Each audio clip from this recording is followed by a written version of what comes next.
This ABC15 flash briefing is sponsored by Sanderson Ford. All roads lead to Sanderson Ford. Hi there, I'm Nohelani Graff with your afternoon update from ABC15 Arizona.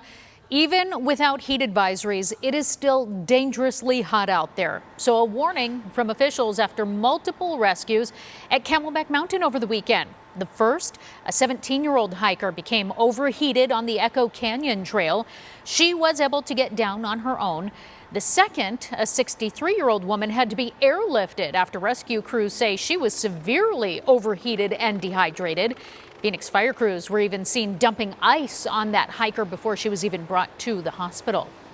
The city of Phoenix is encouraging us all to learn to save lives during the opioid crisis by offering free Naloxone nasal spray kits at public libraries.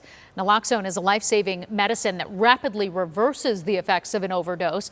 The kits will be available at all 17 Phoenix public libraries. A federal district court ruling in Tucson has given an Arizona transgender birth certificate case class action status. The current Arizona law requires people to prove they have undergone gender reassignment surgery before changing the gender marker on their birth certificate. Rachel Berg is a staff attorney for the National Center for Lesbian Rights and initially filed the case. She says the current law violates her client's 14th Amendment right to privacy. Anytime they need to produce a birth certificate, they are forced to disclose their transgender status, which is private information that a person should be free to share or not. The Arizona Department of Health Services declined to comment on the ruling.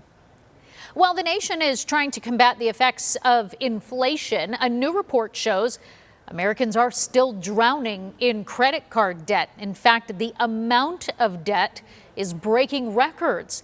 ABC 15's Jamie Warren sharing ways to tackle it. The Federal Reserve Bank says that the amount of credit card debt Americans are in has officially surpassed $1 trillion. That is a record-breaking number, and as you can imagine, inflation and the high cost of living is to blame here. So according to Bankrate, they also did a survey on this. They found that 47% of people with credit cards have credit card debt month to month. If you are one of them, there are a few things that you can do. Bankrate recommends what's called the avalanche method. First, you list the debt that you have from highest to lowest. You then make minimum monthly payments on each and invest in some extra cash that you might have on the card with the highest interest. Then repeat until you can get that debt paid down. They also want you to consider getting a zero balance transfer credit card. It allows you to move existing debt to a new card and will actually pause interest for the next 21 months. For those 21 months, the ability to avoid interest is really powerful. That could save you hundreds, maybe thousands of dollars, depending on how much you owe. Some other things that you can do is try to build up that emergency fund as much as you can. Also hold off on making any major purchases if possible, like buying a new car. We, of course, know that this is easier said than done.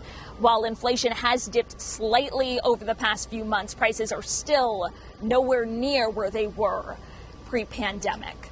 For now, reporting in Phoenix, Jamie Warren, ABC 15 Arizona.